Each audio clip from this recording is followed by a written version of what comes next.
Louvado seja nosso Senhor Jesus Cristo, para sempre seja louvado. Rezemos juntos para que nós possamos iniciar a primeira carta de São Paulo aos Coríntios. Nós então mergulharemos nessa primeira carta aos Coríntios e pedimos ao Espírito Santo que venha em nosso auxílio. Que o Espírito Santo nos auxilie, nos ajude. Que o Senhor envie sobre nós a força do alto. Pelo sinal da Santa Cruz, livrai-nos Deus nosso Senhor dos nossos inimigos, em nome do Pai, do Filho e do Espírito Santo. Amém. Vinde, Espírito Santo, enchei os corações dos vossos fiéis e acendei neles o fogo do vosso amor. Enviai-nos, ó Pai, o vosso Espírito, e tudo será criado, e renovareis a face da terra. Oremos. Ó Deus, que instruíste os corações dos vossos fiéis com a luz do Espírito Santo, fazei que apreciemos retamente todas as coisas, segundo o mesmo Espírito, gozemos sempre de sua consolação, por Cristo Senhor nosso. Amém.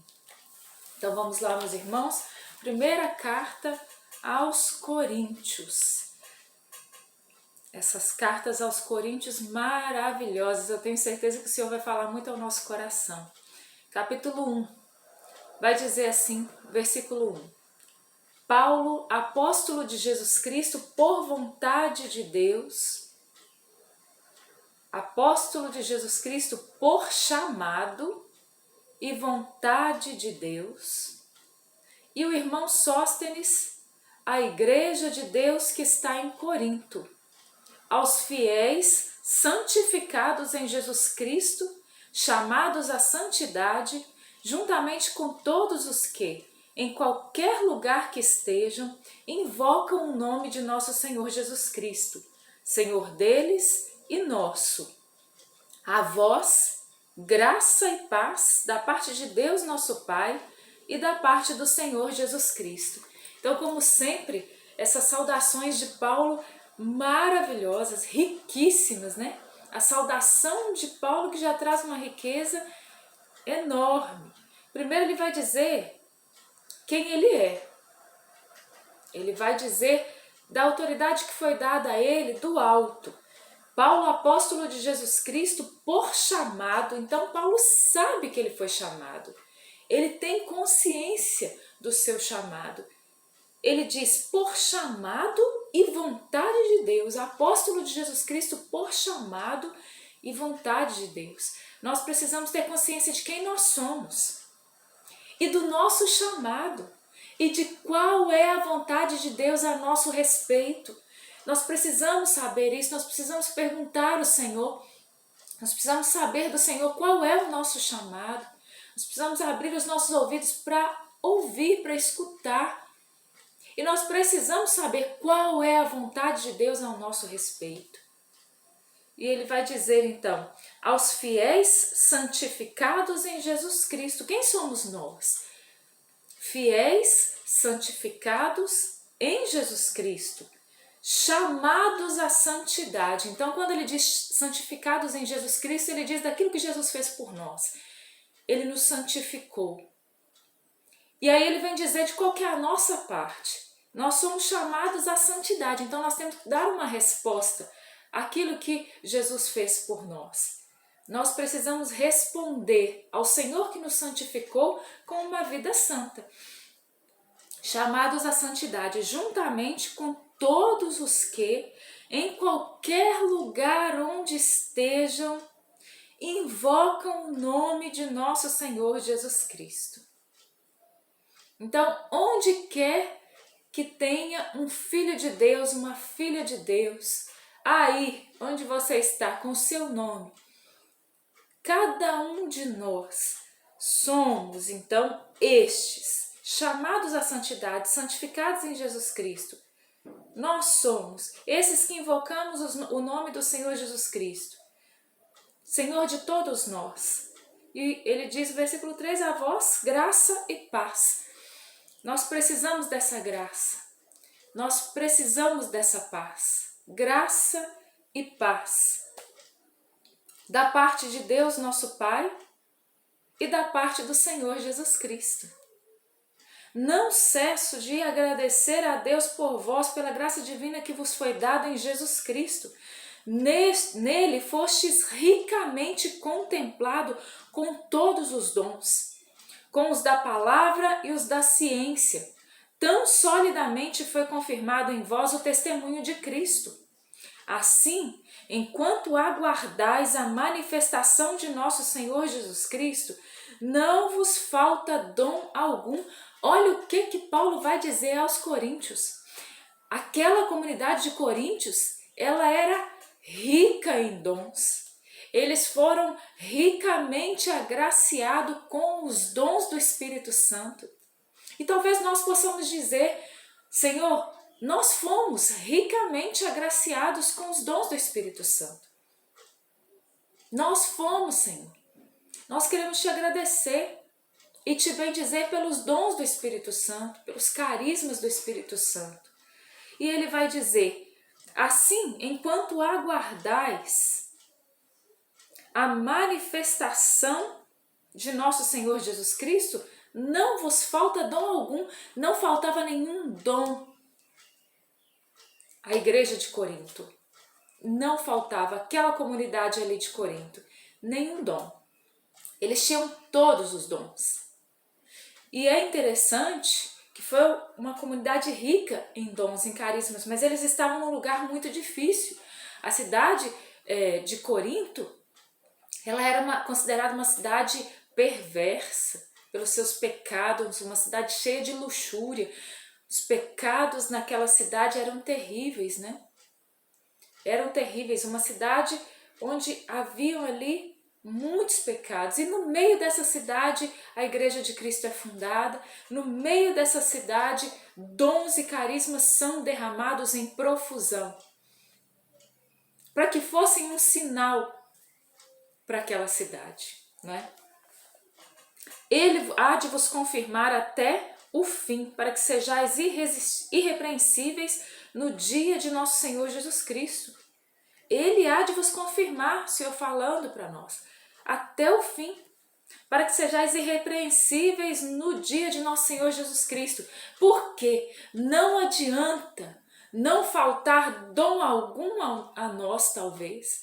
Não adianta nós termos sido ricamente agraciados com os dons, com os carismas, se no dia de Cristo nós formos encontrados repreensíveis.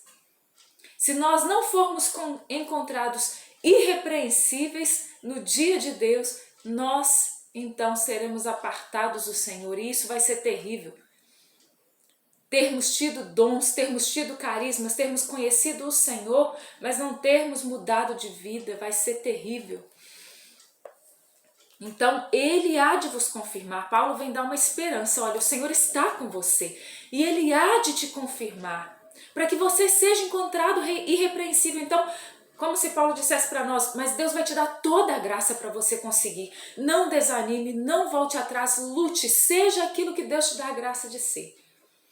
Essa é a graça que nós temos. Fiel é Deus, porque fostes chamados à comunhão de seu Filho Jesus Cristo, nosso Senhor. Então Deus é fiel, Ele continua fiel, Ele permanece fiel, mesmo se nós formos infiéis. Rogo-vos, irmãos, em nome de nosso Senhor Jesus Cristo, que todos estejais em pleno acordo e que não haja entre vós divisões. Vivei em boa harmonia, no mesmo espírito, no mesmo sentimento. Por que Paulo vai falar isso? Agora ele vai entrar nas questões internas da comunidade de Corinto, porque havia muitas divisões entre eles. E Paulo vai dizer que isso não é bom, que é necessário que não haja divisões e que vivam em boa harmonia. E nós podemos tomar isso para nós e pensar como nós somos divididos, não é? Pois acerca de vós, irmãos, fui informado pelos da casa de Cloé que há contendas entre vós. Será que Paulo poderia dizer isso para nós na igreja hoje? Que há contendas entre nós? 2000 anos depois, misericórdia, né? Refiro-me ao fato de entre vós se usar esta linguagem. Eu sou discípulo de Paulo, eu de Apolo, eu de Cefas e eu de Cristo. Será que existe isso ainda? 2000 anos depois? Será? Existe, né, gente? Ah, não, é partido dentro da igreja, né? Eu sou do grupinho de fulano de tal e eu concordo e quero andar com fulano de tal. Eu não, eu é fulano de tal, né? Aí é o grupo, eu sou do grupo A, eu sou grupo, aqui eu não tô falando de grupo de igreja, né? Do partido, eu sou do partido de A, aí coloca uma liderança naquele partido e é do grupo A que eu sou do partido B, eu sou do partido C, não é partido político também não, partido dentro da igreja, viu, gente? Dentro da igreja ter partido, meu Jesus sacramentado, que o Senhor tire os partidos do meio de nós. Então eu sou de Paulo, eu sou de Apolo, eu sou de Cefas, eu sou de Cristo. E ele fala assim, não existe isso, né? Não existe isso. E aí Paulo vai dizer, então Cristo estaria dividido? Porque nós somos todos do mesmo corpo. É Paulo que foi crucificado por vós? Paulo é ótimo, né? Foi Paulo que foi crucificado por vós? Né? Quem foi crucificado por você? Foi Paulo? Foi Charlene? Foi aí a pessoa do seu partido aí de igreja? Digo seu, né, meu irmão? Não tô falando que todo mundo é de um partido, não. Mas isso existe no nosso meio muito. É em nome de Paulo que fostes batizado? Graças a Deus não batizei nenhum de vós, à exceção de Crispo e Gaio. Assim ninguém poderá dizer que fostes batizados em meu nome. Aliás, batizei também a família de Estéfanas. Além destes, não me consta ter batizado mais ninguém. Cristo não me enviou para batizar, mas para pregar o Evangelho. E isso sem recorrer à habilidade da arte oratória, para que não se desvirtue a cruz de Cristo. Aí eu me vi aqui nesse versículo, né? E talvez você se veja também. Se não nesse, em outro, provavelmente. Mas eu me vejo aqui, ó. Cristo não me enviou para batizar, obviamente que não. Mas para pregar o Evangelho. Eu sim, o Senhor me chamou para pregar o Evangelho. Mas isso sem recorrer à habilidade da arte oratória, como você pode ver nos vídeos. Que é sem recorrer à habilidade da arte oratória. E é interessante que a grande maioria de nós hoje, a grande maioria dos pregadores, a grande maioria dos missionários e dos evangelizadores não são pessoas que têm a arte oratória, não. Não são, alguns têm, mas uma grande maioria não tem. Para que não se desvirtue a cruz de Cristo. Não dizer que não tem arte oratória não é dizer que está pregando bobagem, né? Muito pregador simples, humilde, como eu já disse várias vezes, que não tem nem escolaridade, sabe? Nem o português, né? Direito. Mas que tem a unção. A pessoa prega o nome de Jesus de forma simples, as pessoas ouvem e se convertem. É isso, né? E é maravilhoso. Quantos catequistas, né? De primeira Eucaristia, catequistas de Crisma, né? Quantos ministros da palavra, né? Quantos homens e mulheres nas pastorais, nos movimentos, que estão ali, às vezes a pessoa fala uma simplicidade, aquilo toca o seu coração, você volta para casa compungido no espírito, né? É isso, né? Para que não se desvirtue a cruz de Cristo. A linguagem da cruz é loucura para os que se perdem, mas para os que foram salvos, para nós é uma força divina. Então a cruz, gente, a linguagem da cruz, ela precisa ser para nós uma força divina. Ela pode ser para nós uma loucura, né? A linguagem da cruz, que é a linguagem do esvaziamento de si, é a linguagem do perder a vida para ganhar, é a linguagem de o Deus que eu sirvo, o Deus que eu sigo é Jesus Cristo, o Senhor que morreu e que me ensina que o caminho desse mundo, o caminho que eu vou passar nesse mundo não é um caminho fácil, né? É a loucura da cruz. Está escrito, destruirei a sabedoria dos sábios e anularei a prudência dos prudentes, porque isso destrói toda a sabedoria dos sábios, né? Onde está o sábio, onde o erudito, onde o argumentador desse mundo? Acaso não declarou Deus por loucura a sabedoria desse mundo? Por que ele está falando isso aqui na comunidade de Corinto, gente? Porque isso para eles era muito importante. Essa eloquência no falar, essa sabedoria que eles pediam e buscavam, isso para eles era muito, muito importante. E Paulo vem na pregação dele Anular a sabedoria desse mundo e colocar que sabedoria mesmo é a cruz, né? É a sabedoria de Deus. Já que o mundo com a sua sabedoria não reconheceu a Deus na sabedoria divina, aprove a Deus salvar os que creem pela loucura de sua mensagem, a loucura da mensagem de Deus. Gente, isso aqui é uma loucura. Isso aqui não entra no coração do mundo, não. Isso aqui não entra no coração dos que são do mundo, não. Porque isso aqui é loucura. É uma palavra na contramão do mundo, né? Os judeus pedem milagres, os gregos reclamam a sabedoria, mas nós pregamos Cristo crucificado, viu, pregadores? Nós pregamos Cristo crucificado. Tem muito pregador por aí que não está pregando Cristo crucificado nada, não. Pregando teologia da prosperidade, está pregando bobagens por aí, né? Está pregando bobagens por aí, porque a nossa sabedoria, aquilo que nós pregamos é Cristo crucificado, escândalo para os judeus e loucura para os pagãos, ou seja, para aqueles que reclamam milagres e aqueles que reclamam a sabedoria. Mas para os eleitos, quer dos judeus ou gregos, força de Deus e sabedoria de Deus, pois a loucura de Deus é mais sábia que os homens. E a fraqueza de Deus é mais forte do que os homens. Vede, irmãos, o vosso grupo de eleitos, não há entre vós muitos sábios, verdade. Se eu for olhar no meu grupo de eleitos, meus amigos que caminham comigo, e eu estou me incluindo nesse grupo, obviamente, sou a mais estulta de todas, nesse grupo nosso, gente, por mais que a gente tenha às vezes aparência de sábio, por mais que muitas vezes venha hipocrisia em nós, a gente tem até aparência de sábio, a gente sabe até falar alguma coisa bonitinha, mas se a gente for olhar a nossa verdade, se a gente for olhar para nós, se as pessoas forem olhar para nós, elas também sabem que não há muitos sábios, humanamente falando, que não há também muitos poderosos, de jeito nenhum, e nobres então, nós estamos passando longe da nobreza. O que é astuto no mundo, Deus o escolheu para confundir os sábios. E o que é fraco no mundo, Deus o escolheu para confundir os fortes. O que é vil e desprezível no mundo, Deus o escolheu, como também aquelas coisas que nada são, para destruir as que são. Assim, nenhuma criatura se vangloriará diante de Deus. É por sua causa, é por sua graça que estás em Jesus Cristo e que da parte de Deus se tornou para nós sabedoria, justiça, santificação e redenção, para que, como está escrito, quem se glorie-se no Senhor. Meus irmãos, nós temos que pensar sobre isso. Às vezes nós nos gloriamos de pouca coisa. Nós nos gloriamos de cargos. Nós nos gloriamos de tudo.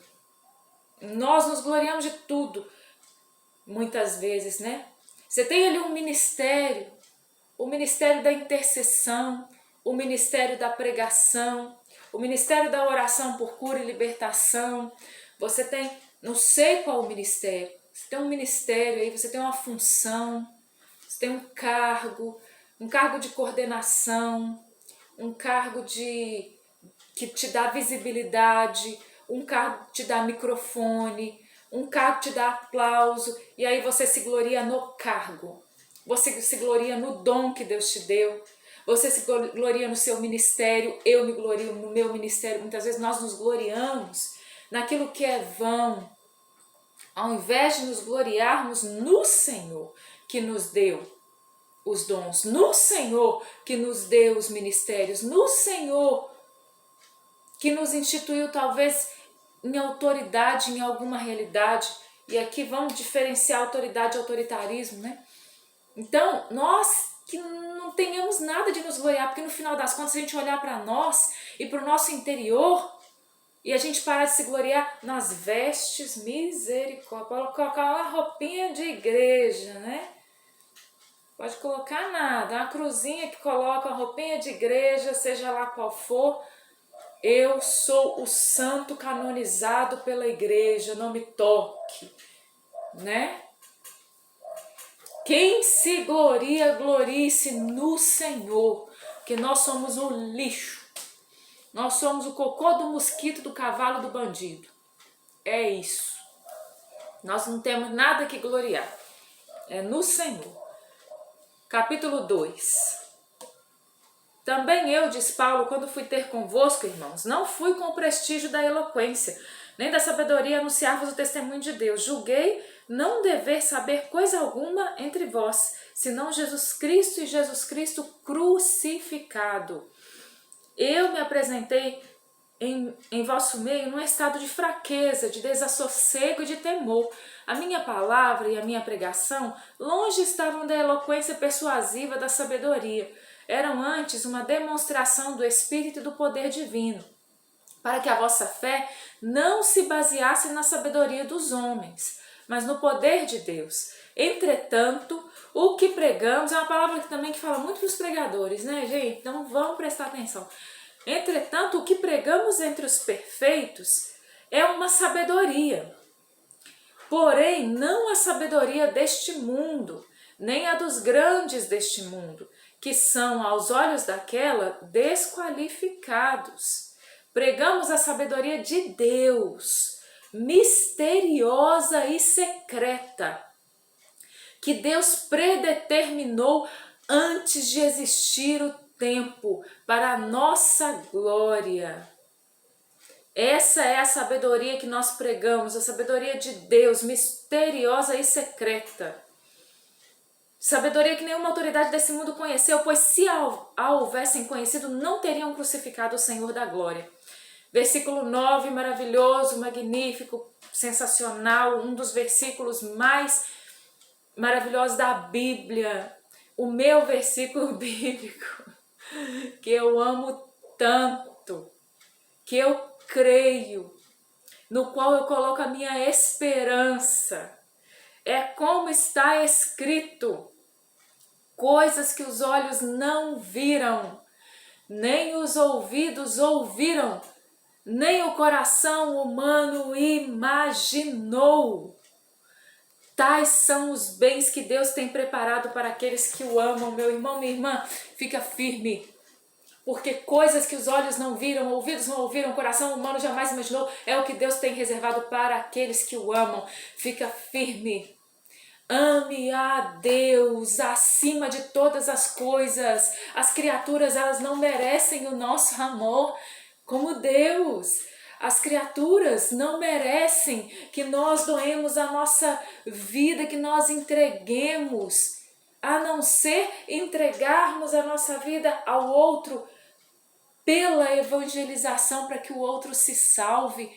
Mas dar a minha vida ao outro, não. Dar a minha vida às coisas, não. Dar minha vida às coisas desse mundo, não. Dar a minha vida a Deus, porque só Ele é digno. Só Ele é digno de toda a honra, de toda a glória, de todo louvor, de todo aplauso. Ele é digno de que nós demos a Ele a nossa vida livremente e digamos a Ele: faça, Senhor, da minha vida o que Tu quiseres. Só Ele, que é Deus, e é como está escrito: se nós amamos o Senhor de todo o nosso coração e o colocamos em primeiro lugar, coisas que os olhos não viram, ouvidos não ouviram e o coração humano não imaginou, é aquilo que está reservado para você que ama o Senhor. Bendito seja Deus. Todavia Deus nolas revelou. Aquilo que os olhos não viram, que os ouvidos não ouviram e o que o coração humano jamais imaginou, Deus revelou a nós. Como, Charlene? Pelo seu Espírito. Porque o Espírito penetra tudo, mesmo as profundezas de Deus. E o Espírito que penetra as profundezas de Deus é capaz de revelar a nós aquilo que há nas profundezas de Deus. Essas coisas que os olhos não viram, que os ouvidos não ouviram, que o coração humano não imaginou, essas coisas que o mundo não conhece, que não pode conhecer, essas coisas que os grandes pecadores, aqueles que rejeitam a Deus pelo pecado, não são capazes de entender, de compreender e muito menos de viver, o Espírito Santo tem revelado àqueles que creem e que amam a Deus. Tem sido revelado a nós. Pois quem conhece as coisas que há no homem, senão o Espírito do homem que nele reside? Assim também as coisas de Deus ninguém as conhece, senão o Espírito de Deus. Ora, nós não recebemos o Espírito do mundo, mas sim o Espírito que vem de Deus. Nós recebemos o Espírito Santo, nós temos visto isso a cada passagem, a cada momento que nós vamos meditando nessa palavra, nós temos visto isso, nós recebemos o Espírito de Deus, aquele que nós já vimos que clama em nós, Abba, Pai, que nos faz chamar Deus de Pai. Nós recebemos o Espírito que vem de Deus, que nos dá a conhecer as graças que Deus nos prodigalizou, aquelas graças que Deus nos deu em abundância. O Espírito de Deus nos dá a conhecer. E que pregamos numa linguagem que nos foi ensinada não pela sabedoria humana. Em que linguagem nós temos feito as nossas pregações? E eu vou aqui parar nos pregadores, eu não tenho como fugir disso aqui nessa palavra, não tem como fugir. O que é que nós temos pregado? O que é que nós temos anunciado? O que é que nós temos falado? Aquilo que vem da sabedoria humana, aquilo que vem da nossa cabeça, aquilo que é só para persuadir os outros, aquilo que é só para comprar os outros, aquilo que é só para ganhar aplauso, somente frase de impacto. O que é que nós temos pregado?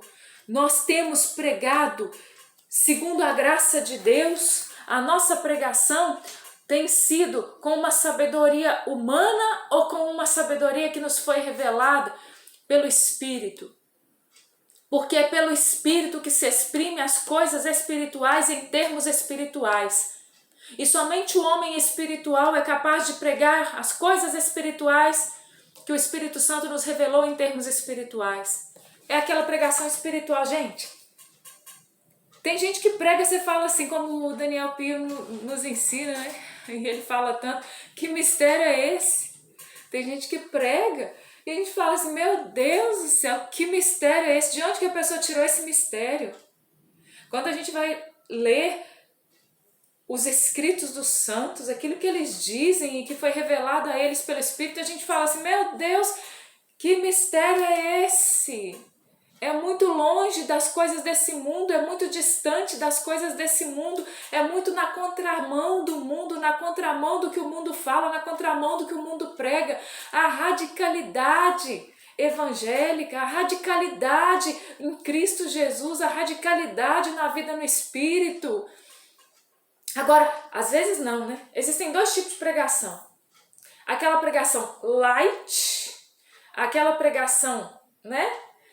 Vamos pregar de forma que a gente não vá agredir o outro, que às vezes o outro tem a vida dele lá, e a gente pregar essas coisas, o outro nem vai mais lá no grupo, não vai mais na igreja, né? Azar dele se ele não vai mais, se ele não quer escutar o evangelho, que não vá mesmo. Se não quer viver segundo o evangelho, que não vá mesmo. Nossa, Charlene, que grosseria! Meus irmãos, nós não podemos maquiar o evangelho. A gente não pode maquiar a palavra de Deus, a gente não pode maquiar a verdade. Não se pode maquiar a verdade. Não é? Ou nós vivemos a verdade ou nós vivemos a mentira, não é? E existe um outro tipo de pregação. A pregação light, a pregação mais ou menos, o evangelho mais ou menos, um Jesus Cristo mais ou menos, uma palavra de Deus mais ou menos.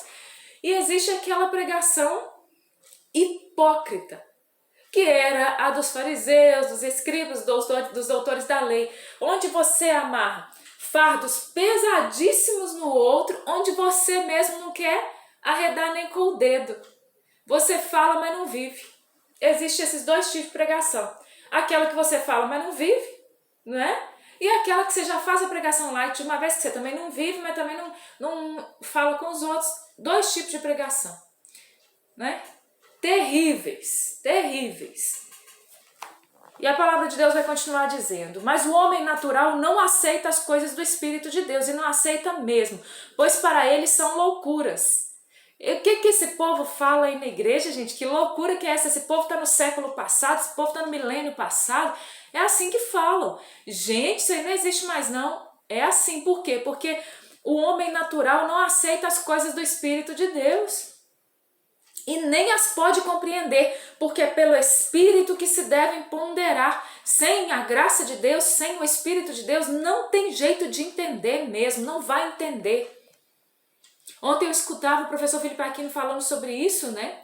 Ele dizendo, olha, aquela oração que é feita quando você está numa vida de pecado, num estado de pecado, ela é uma oração que não chega a Deus.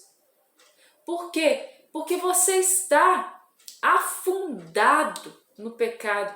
Não é a mão do Senhor que é curta para nos alcançar, foram os nossos pecados que colocaram uma barreira entre nós e o nosso Deus.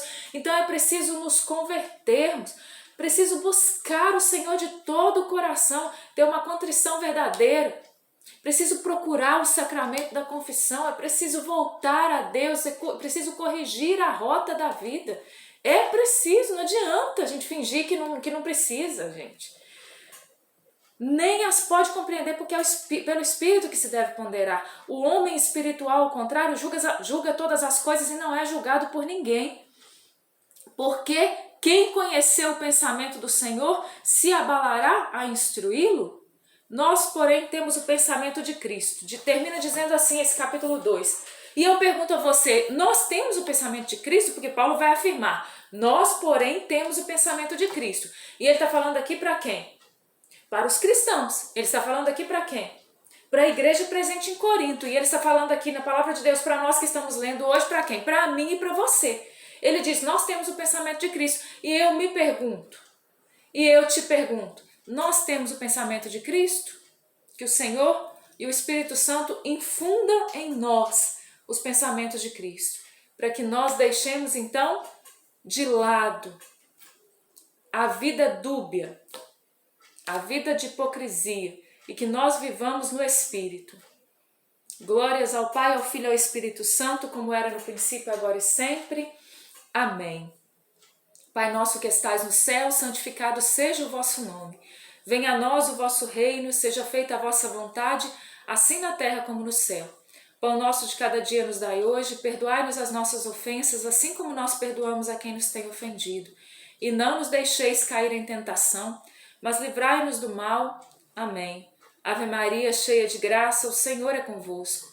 Bendita sois vós entre as mulheres, bendito é o fruto do vosso ventre, Jesus. Santa Maria, Mãe de Deus, rogai por nós, pecadores, agora e na hora da nossa morte. Amém. Glórias ao Pai, ao Filho e ao Espírito Santo, como era no princípio, agora e sempre. Amém. Louvado seja o nosso Senhor Jesus Cristo, para sempre seja louvado. Em nome do Pai, do Filho e do Espírito Santo. Amém.